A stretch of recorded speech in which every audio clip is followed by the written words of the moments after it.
And green they go in leogag at the third round of the UCI Mountain Bike Cross Country Olympic World Cup. Peterson blasted away by Evie Richards in the centre of your screen. Yeah, and you see the heart rate of Puk Petersen at the start line. 122 already. I mean, normally in rest it will be around 50, I guess. Already revving quite high as Evie Richards and Anna Terpstra lead them up this first start loop. So there will be a start loop today. So say one of the last riders of, if you can call it like a first group. Yeah, we have our 19th on our screens, Pauline Ferrand-Prévot, but the course now turns right up this absolutely harrowing climb. Look at Puk Petersen. Is this an attack already that early in the race? Puk Petersen stringing them out here. Yep. This climb, arrow straight, and it just increases in gradient every inch of the way. It's miserable. Jenny Rissveds on fourth place. She had a crash in the short track last Friday. Yeah, she was in one of the first riders, but she had a crash. This morning there was still that little bit of moisture about, but I'm keen to see what the woods look like. Puk Petersen hanging off a foot there. A foot out. That's what she used to do in cyclocross too when it's off camber. Yeah. Nearly loses the front end of that canyon as Alessandra Keller goes past her. So Petersen. The problem when you take your foot out, you have to clip in again, and sometimes it takes a little bit of time. So you can lose also a little bit of time if you don't find your pedal back immediately. You can see what happened there. She just got bobbled off that line. Yeah, Keller hooked Keller it up. comes with it, and then she likes to move up again because for the next turn, and then she almost hit each other. Just widened it out. Yep. So Keller into the lead as they head down to the end of the start loop over these tabletop jumps. Very important. There's a chicane to slow down the riders a little bit so that they don't jump the bridge. So as they cross the line, then it's Keller from Petersen, from Rissveds, from Terpstra, from Lecomte, from Richards. Fry, Henderson, Bertha, Steger for Austria. Yeah, Steger in the top 10. There's Kate Courtney as well in the black and white of Scott. Yeah, Pauline Ferrand-Prévot 15 at the moment, the world champion and the winner from the short track last Friday. With Mona Mittenwalder and Anne Teuber. So she has got talent around her should she need to make her way forward. Yeah, the bike has to be fast on the climbs, has to be fast in the descents. It's the suspension, it's the tire pressure, it's the weight, all these little details. The team's spending a lot of time to prepare the bikes every time again for the best and the best setup. Again on that route, nasty crash. Tuck and roll. There is Puk Petersen though, out front. Leader's jersey, and then behind her, Terpstra, almost with Laura Steger and Jenny Rissveds 24 seconds behind now Terpstra. Steger's 30 seconds back, Rissveds 31. So I mean, we're early in the race, only on lap 2, but you get the feeling that the three of these riders need to come together and start working together if they want to limit the damages being meted out by Puk Petersen at the front of this one. Gibson rounds out the top 10 for Trek. There you see how hard they have to work really on these steep sections. Really over the Rissved's taking a gel. We talked about it earlier on this morning, Bart, but even the best cross-country racers in the world, they will need reminded by the team staff to eat and drink throughout this race because your brain's doing so many things. Yeah, I'm not thinking about taking your energy.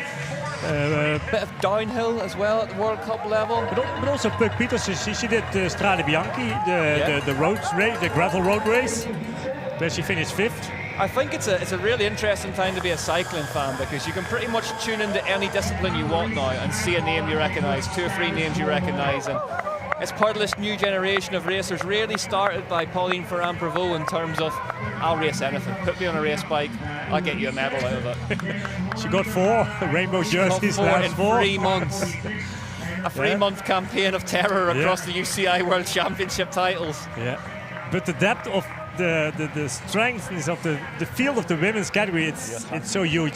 I mean, next year Olympics, having it back is quite a bit already. With such a strong riders in front of her.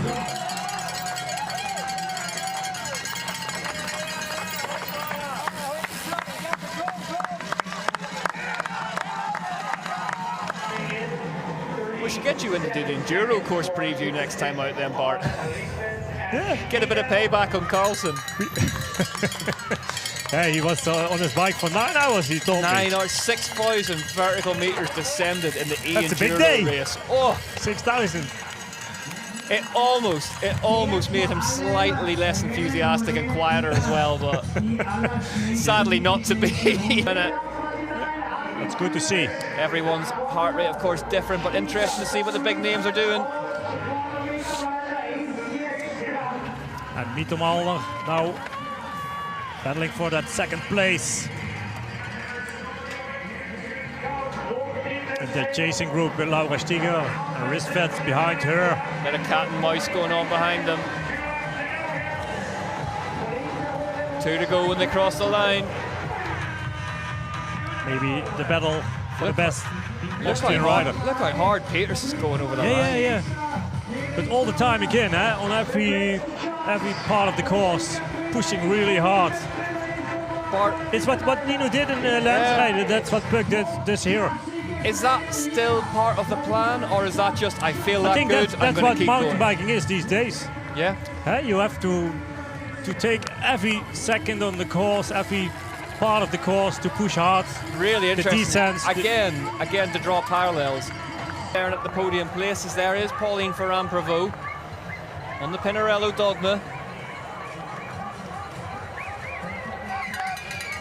A new bike that we saw launch in Novo Mesto Namarave with a win by Tom Pidcock. And you see Pauline Ferrand-Prévot's handlebars there, covered in levers, gears, brakes, suspension lockout, seat post. Luana Lecomte is coming back to her and overtaking her. Look at Lecomte here, the European champion, about to breeze past the world champion. 2 more laps to go. Luana Lecomte has woken up late in the day here in leogag. Looks like she found her rhythm back, but still more than a minute back. Still more than a minute back, but as we've just said, the time well positioned. It's second again here in this group. Here comes Pauline Ferrand-Prévot then. With Sina Frey in front of her.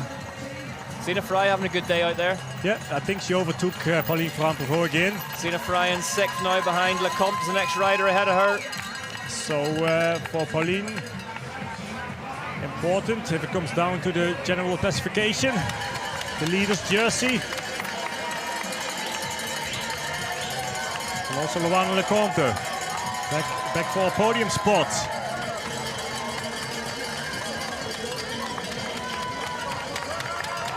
Yeah, different from last year when she was dominating this race here in leogag. She was superb here last year and the year before, actually the European champion. But said she's had a lot of talks with Jolanda Neff, and there is Petersen. Yeah, the first climb almost done for her. A few more to come. Sina Frey. Yeah, she's moving away from Pauline Ferrand-Prévot here on a steep part, but that's still in the beginning of the climb where they are right now. Still more to come, much more for them on the first climb. Here's Jenny Ristvedt with Laura Stiger. These are the numbers 3 and 4 in the race. Yep, it is all coming together nicely at the end of this race in leogag. 183 beats per minute for Mona Mitterwallner on this part of the course. The steep part. What are we going to see here now? Stiger just attacking Ristvedt. Ristvedt looks like the body language not looking great there from the Swedish national champion, former Olympic champion.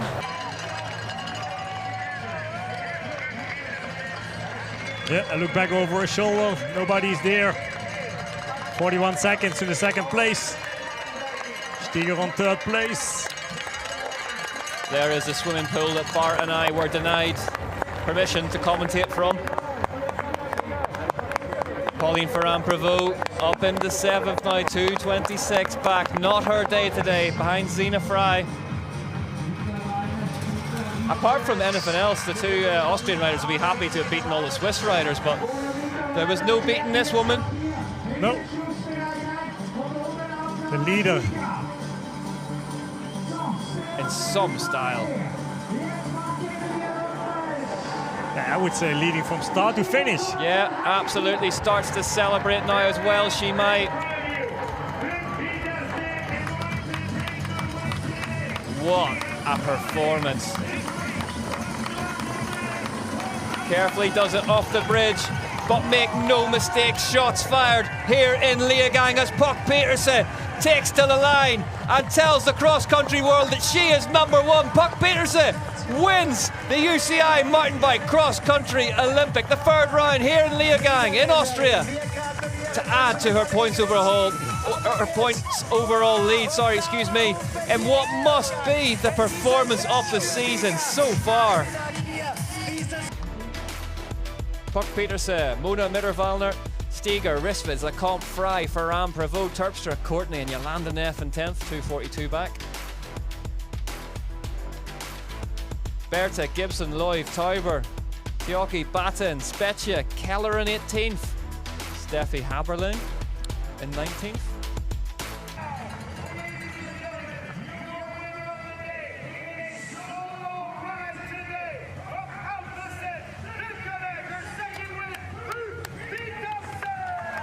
Puck Petersen. Absolutely spellbinding out front. Redefined what we can expect from her. Tremendous effort out front of this one. The 21-year-old never looked back. Never really dipped below 41 seconds in terms of a lead. Comfortably over a minute for most of it.